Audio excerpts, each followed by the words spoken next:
સ્વાગત છે વિદ્યાર્થી મિત્રો. ફિઝિક્સના ક્લાસ 11ના ચેપ્ટર નંબર 2માં પાર્ટ 3ની વાત કરવાની છે આજે.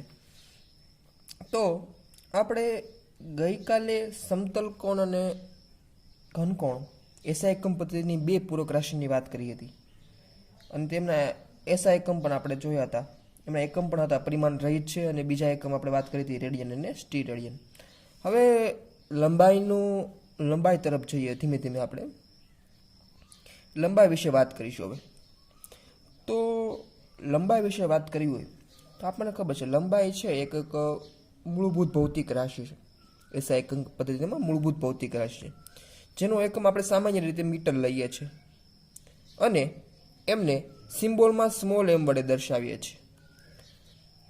હવે લંબાઈનું માપન કરવું હોય તો ઘણા બધા સાધનો આપણી પાસે છે. નાની લંબાઈ માપવી હોય, મોટી લંબાઈ માપવી હોય તો આપણે વાત કરીએ લંબાઈ માટે. તો લંબાઈના માટે કેટલી લંબાઈ લેવી છે, આપણે કયું સાધન વાપરવું છે, સાધનનું નામ લખીએ આપણે અને માપનની રીત લખીએ.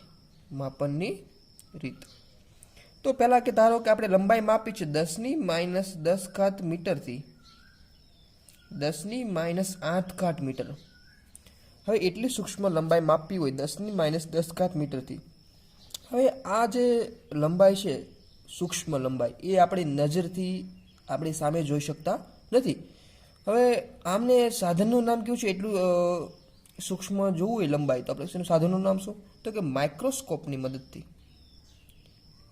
માઇક્રોસ્કોપ તો આપણે જોયું જ હોય લેબોરેટરીમાં જ્યારે આપણે બ્લડનું સેમ્પલ લઈને આપણે રિપોર્ટ કઢાવવા જઈએ ત્યારે માઇક્રોસ્કોપ જોયું હોય તો માઇક્રોસ્કોપમાં આપણે એટલી લંબાઈનું જોઈ શકીએ. હવે અને માપનની રીત કેવી તો કે આણ્વીય સ્તરની રીત. આણ્વીય સ્તરની રીત. આણ્વીય એટલે અણુની સાઇઝ. ધારો કે આ કેટલી છે 10⁻10 મતલબ અણુની સાઇઝની સમકક્ષ આપણે માપી શકીએ તો આણ્વિક સ્તરની રીત. પછી ધારો કે આનાથી મોટું માપ લઈએ 10⁻5 મીટર. 10⁻5 મીટર લંબાઈ સુધીનું માપન કરવું હોય તો કયા કયા સાધનો ઉપયોગ થાય? તો આમાં આપણી પાસે 3 સાધનો છે. એક તો છે માઇક્રોમીટર, બીજું છે screw gauge, micrometer, screw gauge અને સ્ફેરોમીટર. તો આ સાધનો છે માઇક્રોમીટર, સ્ક્રૂ ગેજ અને સ્ફેરોમીટર. આ બે સાધનો જે છે એ આપણે 11th પ્રેક્ટિકલમાં પણ આપણે આમનો ઉપયોગ કરીએ છીએ, પણ અત્યારે આ પરિસ્થિતિના કારણે આપણે એને જોઈ શકતા નથી, નકર આ પ્રેક્ટિકલમાં પણ આપણે આવે છે. તો સ્ફેરોમીટર અને માઇક્રોમીટર, સ્ક્રૂ ગેજ બે નામના સાધન જે છે એ આપણે 10⁻5 મીટર સુધી માપી શકીએ. અને આ માપનની રીત કેવી છે? પ્રત્યક્ષ એટલે આપણે જોઈ શકાય, નિહાળી શકાય એ રીત છે માઇક્રોમીટર, સ્ક્રૂ ગેજ. ને આપણે આ નરી આંખે આને ઓબ્ઝર્વેશન કરી શકીએ, માપી શકીએ. ધારો કે માથાનો વાળ છે, માથાના વાળનું તમારે જાડાઈ માપવી છે તો પણ આપણે માઇક્રોમીટર અને સ્ફેરોમીટરની મદદથી માપી શકીએ. માઇક્રોમીટરની મદદથી તમે માઇક્રોમીટર, સ્ક્રૂ ગેજની મદદથી માપી શકો. ઓકે. હવે આનાથી મોટું માપ જોઈએ 10⁻4 મીટર સુધીનું માપ હોય તો વર્નિયર કેલિપર્સ નામનું સાધન આવે છે. Vernier calipers. તો વર્નિયર કેલિપર્સ છે આ પણ મિત્રો આપણે લેબોરેટરીમાં ઉપયોગ કરીએ છીએ અને આ પણ આપણે નરી આંખે જોઈ શકીએ છીએ. હવે આનાથી મોટું માપ લઈએ 10⁻3 મીટરથી 10⁻2 મીટર. હવે આ જે લંબાઈ છે એ આપણે મીટર પટ્ટી, આપણી પાસે જે સ્કેલ હોય તો મીટર પટ્ટીની મદદથી આપણે આ માપ માપી શકીએ અને આ પણ આપણે જોઈ શકીએ. પછી વધારે વાત કરીએ કે આનાથી મોટું 10⁻2 મીટરથી વધારે માપન કરવું હોય આપણે 10⁴, 10⁵, 10⁻10 તો શું થાય? તો શેનો ઉપયોગ કરી શકીએ? તો કે આનાથી વધારે માપન કરવું હોય આપણે તો ટેલિસ્કોપ છે, પછી રડાર છે. આ બે સાધનો છે જેની મદદથી આપણે મોટી લંબાઈનું માપન કરી શકીએ. અને આપણને ખબર છે ટેલિસ્કોપની, રડારની મદદથી ખૂબ જ મોટું અંતરનું માપન કરીએ એ આપણે ટેલિસ્કોપ વગર નરી આંખે જોઈ શકાય નહીં. તો આને પરોક્ષ રીત કહેવાય. કેવી કહેવાય? પરોક્ષ રીત. જે આપણે નરી આંખે આપણે જ ઓબ્ઝર્વેશન લઈ શકીએ એને કહેવાય પ્રત્યક્ષ રીત, અને જે ખૂબ જ દૂરનું અંતર હોય જે આપણે નરી આંખે જોઈ શકીએ નહીં પણ ટેલિસ્કોપની મદદથી જોઈ શકીએ તો એને કહેવાય પરોક્ષ રીત. તો આ લંબાઈનું એક આપણે માપન કરવાના અલગ અલગ રીત છે, અલગ અલગ સાધનો છે. હવે આના પછી આપણે વાત કરીએ કે ખૂબ જ મોટી આપણને આ તો ખ્યાલ હોય, જો વર્નિયર કેલિપર્સ, માઇક્રોમીટર અને સ્પેરોમીટર આ બધા સાધનો આપણે લેબોરેટરીમાં ઉપયોગ કરીએ છીએ લેબમાં, તો એની માહિતી તો આપણને ડાયરેક્ટ મળી જાય. પછી મીટર પટ્ટી છે, જે મીટર પટ્ટીની માહિતી પણ આપણને ખ્યાલ હોય કે આપણે મેથેમેટિક્સમાં ઉપયોગ કરતા હોય ગણતરી કરવા માટે, સેન્ટીમીટર માપવા માટે, મિલીમીટર માપવા માટે. પછી માઇક્રોસ્કોપ છે એ માપન માટે અત્યારે આપણે જરૂર છે નહીં, પણ આણ્વિક સ્તરની રીત આપણે જોઈશું, આણ્વિક સ્તરની રીત જોઈશું. પછી આ ટેલિસ્કોપ કે રડાર છે, વધારે લંબાઈનું અંતર માપવું છે તો અંતર કઈ રીતે મપાય? આપણે સામાન્ય રીતે પ્રશ્ન હોય કે અત્યાર સુધી વિજ્ઞાનમાં એવું આવતું કે સૂર્યથી પૃથ્વી વચ્ચેનું અંતર એટલું છે, પછી બુધ અને ગુરુ વચ્ચેનું અંતર એટલું છે, ચંદ્ર અને પૃથ્વી વચ્ચેનું અંતર એટલું છે, તો અંતર કેવી રીતે માપતા હશે? આપણે ત્યાં વૈજ્ઞાનિકો બધા ફાંકા મારતા હશે, પણ એવું નથી. અંતર કઈ રીતે મપાય એ આપણે આજે જોઈશું કે મોટું અંતર માપવું હોય તો કઈ રીતે મપાય, તો એની આજે વાત કરી દઈએ. તો એના માટે એક રીત છે.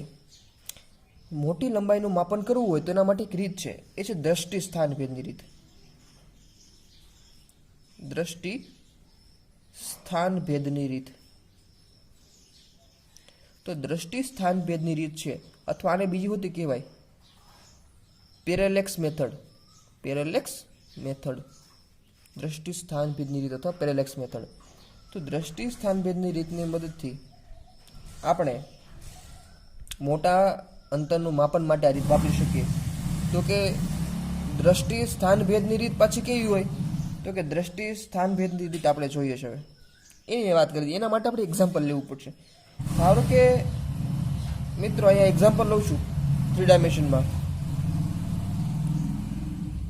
આ મારી પાસે એક દિવાલ છે, અમારી પાસે હું એક દિવાલ છે, અને દિવાલ ઉપર ધારો કે મેં એક ટાચણી ખોડી દીધી છે. દિવાલ ઉપર મેં ટાચણી ખોડી દીધી છે. હવે હું શું કરું છું? એક પેન્સિલ લઈ લઉં છું, એક પેન્સિલ લઉં છું અને મારી આંખની નજીક રાખું છું. આ ધારો કે હું અહીં દોરું છું આંખ મારી,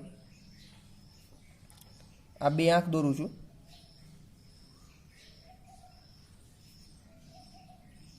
હવે મેં એક પેન્સિલ લઈ લીધી. હવે પેન્સિલ લીધી અને પેન્સિલની અણી છે એ બરોબર આની મધ્યમાં આવે,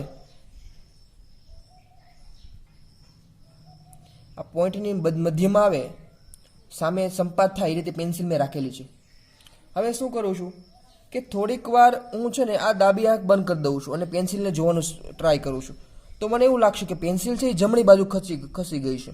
પછી થોડાક સમય પછી એવું જોઉં કે આ જમણી આંખ બંધ કરી દઉં, જમણી આંખ બંધ કરી દઉં તો પેન્સિલ છે આ પોઈન્ટ પરથી ક્યાં ખસી ગઈ છે? ડાબી બાજુ ખસી ગઈ છે.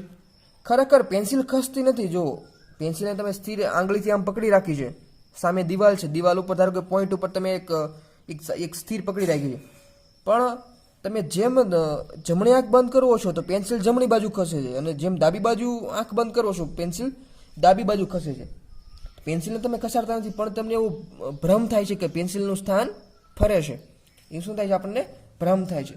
અને જે આ ભ્રમ થાય છે, આપણને જોવામાં જે ભ્રમ થાય છે કે પેન્સિલ ખસે છે પોતાના સ્થાન પરથી, તો આ ભ્રમને આપણે નામ આપી દીધું દ્રષ્ટિ સ્થાન ભેદ. આ ભ્રમનું નામ આપ્યું દ્રષ્ટિ સ્થાન ભેદ. દ્રષ્ટિ સ્થાન ભેદ, કારણ કે જોવામાં આપણે સ્થાનનું ભેદ દેખાય છે અલગ અલગ સ્થાને. તો આપણે તમે પદ્ધતિ ઘરે પણ કહી શકો. દિવાલ પર કોઈ પણ જગ્યાએ ધારો કે હૂક અથવા કોઈ પણ બિંદુ હોય ત્યાં પેન્સિલને રાખી એક વખત વારાફરતી આંખ બંધ કરવાની, તો તમે જોશો કે પેન્સિલ કે તમે કોઈ પણ વસ્તુ રાખી છે, બોલો તમારી પાસે પેન હોય તો એનું સ્થાન ફરશે. તો આને કહેવાય દ્રષ્ટિ સ્થાન ભેદની રીત. શું કહેવાય? દ્રષ્ટિ સ્થાન ભેદની રીત. હવે અહીંયા આપણને ખ્યાલ છે કે આંખ છે, આંખ વડે આંખ અને ધારો કે આ બિંદુ વચ્ચે તમે જોવો છો બિંદુને, તો આંખ આ બંને આંખથી વારાફરતી જોવો છો તો બંને આંખ વચ્ચે જે આ ખૂણો રચાણો છે, બંને આંખ જોવાથી વચ્ચે જે આ ખૂણો રચાણો છે થીટા, તો આ ખૂણાને થીટાને શું કહેવાય? દ્રષ્ટિ સ્થાન ભેદ કોણ. શું કહેવાય? દ્રષ્ટિ સ્થાનભેદ કોણ, દ્રષ્ટિ સ્થાનભેદ કોણ કહેવાય. અને બે આંખ વચ્ચેના જે અંતર છે, બે આંખ વચ્ચેનું અંતર, એને કહેવાય બેઝિસ. શું કહેવાય? બેઝિસ. અથવા બીજું કહેવાય ગુજરાતીમાં પાયો, અને એને બી વડે દર્શાવાય. ખ્યાલ પડ્યો શું કીધું મેં? બે આંખ વડે જે અહીંયા બિંદુ ઉપર જે ખૂણો રચાય છે જોવાથી થીટા, એને કીધો દ્રષ્ટિ સ્થાનભેદ કોણ. અને બે આંખ વચ્ચેનું અંતર, કારણ કે આપણે એક અવલોકન અહીંથી કર્યું હતું, આંખથી અવલોકન કર્યું હતું, બીજું અવલોકન આંખ કર્યું હતું, અને બંને આંખથી અવલોકન કરીએ છીએ ને જે ખૂણો રચાય છે, રેડી, એને આપણે દ્રષ્ટિ સ્થાનભેદ કીધું. અને બંને આંખ વચ્ચેનું, બંને અવલોકન સ્થાન હતા આપણા આંખના, એ અવલોકન સ્થાન વચ્ચેના અંતરને શું કીધું આપણે? બેઝિસ. એને ગુજરાતીમાં કહેવાય પાયો, અને આપણે સિમ્બોલમાં એને શું કહીશું? બી વડે દર્શાવાય. ઓકે. અને આ રીતનો ઉપયોગ ક્યાં થાય? તો કે આ રીતનો ઉપયોગ કોઈ પૃથ્વીથી ગ્રહ સુધીનું અંતર માપવું હોય, ગ્રહ સુધીના અંતરનું માપન કરવા માટે દ્રષ્ટિ સ્થાનભેદની રીતનો ઉપયોગ થાય છે. દ્રષ્ટિ સ્થાનભેદની રીતનો ઉપયોગ થાય છે. તો દ્રષ્ટિ સ્થાનભેદની રીતનો ઉપયોગ ગ્રહો વચ્ચેનું અંતર માપવા માટે છે. તો હવે આપણે જોઈ લીધી, હવે કઈ રીતે આપણે અંતર માપશું, તો એની રીત પદ્ધતિ જોઈએ. તો ધારો કે આપણી પાસે એક આ પૃથ્વીનો ગોળો દોરી દઈએ. આ ધારો કે આપણી પૃથ્વી છે, અને અહીંયા ધારો કે બીજો કોઈ ગ્રહ છે, બીજો કોઈ ગ્રહ છે, અને પૃથ્વી અને ગ્રહ વચ્ચેનું અંતર માપવું છે. તો એના માટે શું કરવાનું કે ધારો કે પૃથ્વી ઉપર આ સ્થાને હું હતો, પહેલાં પૃથ્વી ઉપર આ સ્થાને હતો, અહીંથી મેં ટેલિસ્કોપ મૂકી અને ગ્રહ સુધીનું, ધારો કે ગ્રહ સુધી મેં અંતર નાખ્યું, અને એ અંતર હું ધારો કે કહી દઉં ડી. પછી હું પૃથ્વી ઉપર સ્થાનાંતર કરી, પૃથ્વી ઉપર આ બિંદુ આવ્યો, અહીંથી મેં અવલોકન કર્યું ગ્રહનું, તો મને એક બીજી રેખા મળી અવલોકન કાર્ડ જોવાથી. તો આ અંતર પણ કેટલું છે? Same D. હવે બંને અવલોકન સ્થાન હતા એ અને બી, ત્યાંથી મને આના ગ્રહનું નામ આપી દઉં એસ. તો એ અને બી અવલોકન સ્થાન હતા, ત્યાંથી મને જોવા મળ્યું કે બંને વચ્ચે ધારો કે ખૂણો કેટલો ચાલો? થીટા. જે રીતે બે આંખથી જોવાથી અહીંયા ખૂણો થીટા રચાણો હતો, થીટાને શું કહેવાય? દ્રષ્ટિ સ્થાનભેદ કોણ. અહીંયા પણ બે અલગ અલગ બિંદુથી અવલોકન કરવાથી ગ્રહનું અહીંયા પણ થીટા કોણ રચાય છે, તો થીટા કોણને કહી દઉં દ્રષ્ટિ સ્થાનભેદ કોણ. દ્રષ્ટિ સ્થાનભેદ કોણ છે અહીંયા.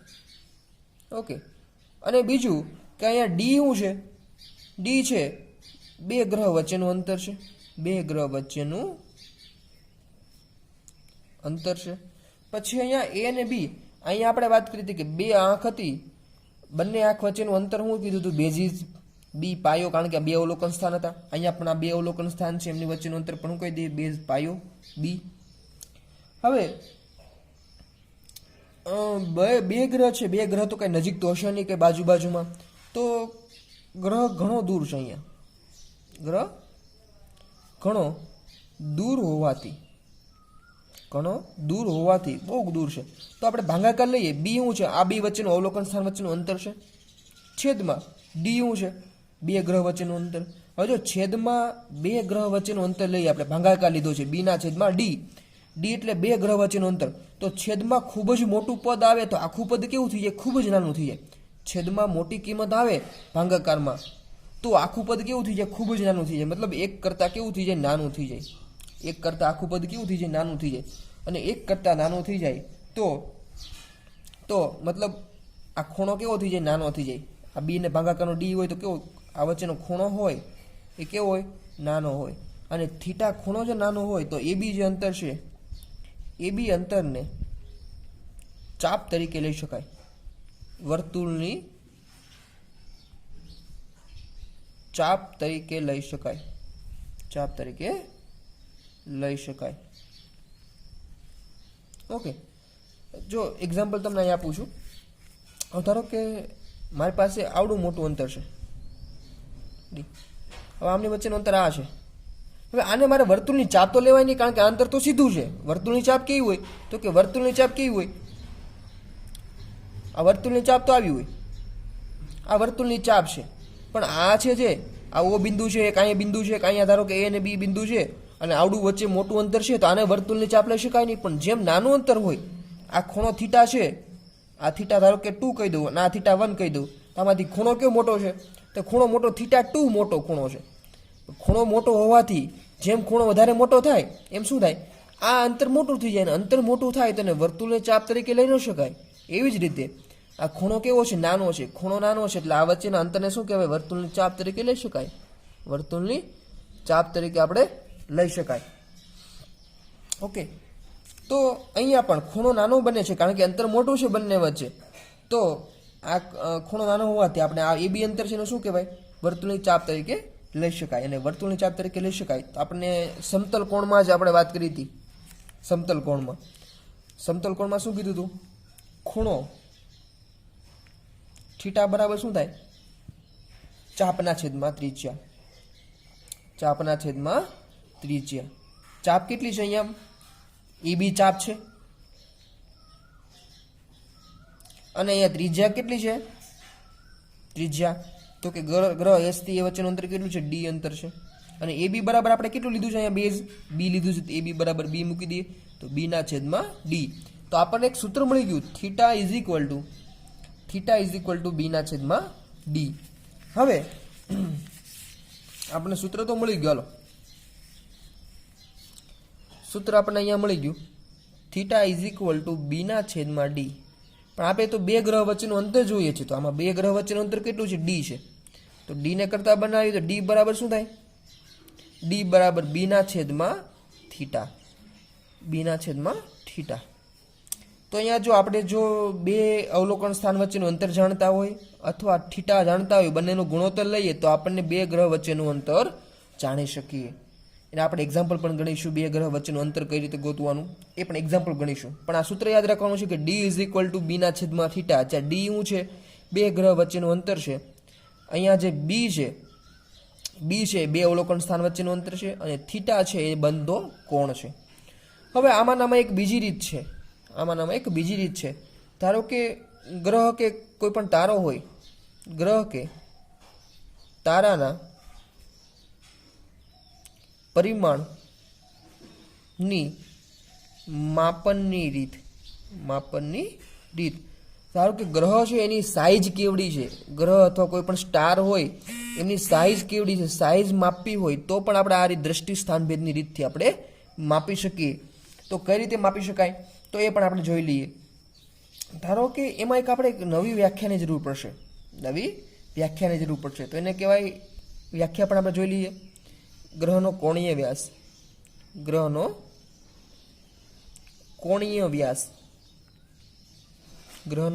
વ્યાસ. એને આપણે સિમ્બોલ આલ્ફા કહીશું. એની આપણે વ્યાખ્યા જોઈ લીધી. હવે એની વ્યાખ્યામાં લખીએ આપણે કે ગ્રહના વ્યાસ વડે પૃથ્વી પરના કોઈ અવલોકન સ્થાને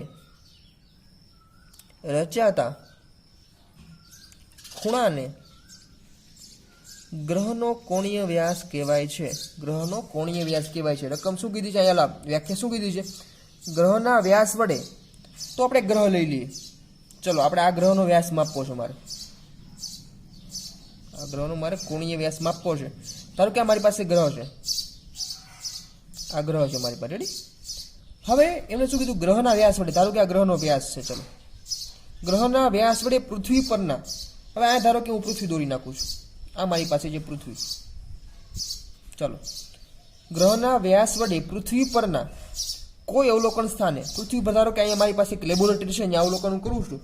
તો અવલોકન સ્થાને જો હવે આ વ્યાસાંત બિંદુ છે, ત્યાંથી અવલોકન કરવું પૃથ્વી પરના આપણે આ વેધશાળાનું, લેબોરેટરીનું, અને ગ્રહના બીજા બિંદુથી અહીંથી અવલોકન કરવું, તો અવલોકન સ્થાને, પૃથ્વી પરના અવલોકન સ્થાને જ્યાં ખૂણો રચાણો એને આપણે કહીશું કોણીય વ્યાસ. અહીંયા જો તમે આ કોણ માપી લ્યો, તમે આ કોણ માપી લ્યો એટલે શું થયું? કોણીય વ્યાસ. આ કોણ શું દર્શાવે છે? આ વ્યાસ દર્શાવે છે. આ કોણ છે આલ્ફા શું દર્શાવે છે? આ વ્યાસ દર્શાવે છે ગ્રહનો, એટલે આને કોણીય વ્યાસ કહેવાય. હવે ધારો કે આ બે વચ્ચેનું અંતર હું લઈ લઉં સ્મોલ ડી, આ એ અને બી વચ્ચેનું અંતર લઈ લઉં સ્મોલ ડી, અને આ બે ગ્રહ વચ્ચેનું અંતર તો આપણને ખ્યાલ છે કેપિટલ ડી. અહીંયા પણ વાત કરીએ, ખૂણો બરાબર શું થાય? ખૂણો આલ્ફા બરાબર ચાપના છેદમાં ત્રિજ્યા. ચાપના છેદમાં ત્રિજ્યા. ચાપ કેટલી છે? Small D. ત્રિજ્યા કેટલી? Capital D. ખૂણો કેટલો? આલ્ફા. તો આપણને આલ્ફા બરાબર મળી ગયું. આપણે તો ગ્રહનો વ્યાસ જોઈએ છે, ગ્રહનું પરિમાણ જોઈએ છે, ગ્રહ અને તારાનું પરિમાણ સાઇઝ કેવડી છે. તો સ્મોલ ડીની કિંમત જોઈએ, તો સ્મોલ ડીને કરતા બનાવીએ તો શું થાય? Alpha into D. Small D is equal to alpha into D. તો બે ગ્રહ, કોઈ પણ ગ્રહ હોય કે તારો હોય, એમ તમારે પરિમાણ જાણવું હોય તો એમના માટેનું સૂત્ર આ છે. Small D is equal to alpha into D. Small D શું છે? ગ્રહનો વ્યાસ છે, અને ડી શું છે? બે ગ્રહ વચ્ચેનું અંતર. અહીંયા જે આલ્ફા છે, આલ્ફા શું દર્શાવે છે? કોણીય વ્યાસ. અને આ શું છે કે તમારે બે ગ્રહ વચ્ચેનું અંતર નક્કી કરવું હોય, બે ગ્રહો વચ્ચેનું અંતર નક્કી કરવું હોય ત્યારે એમનું સૂત્ર છે ડી ઇઝ ઇક્વલ ટુ બીના છેદમાં થીટા. આ બંને સૂત્ર તમારે ખૂબ જ મહત્વના છે મિત્રો, અને યાદ રાખવાના છે. આમના રિલેટેડ ઘણા બધા સ્વાધ્યાયમાં તથા ઉદાહરણમાં પણ આપણે એક્ઝામ્પલ છે, એ પણ ગણીશું. Okay, thank you very much.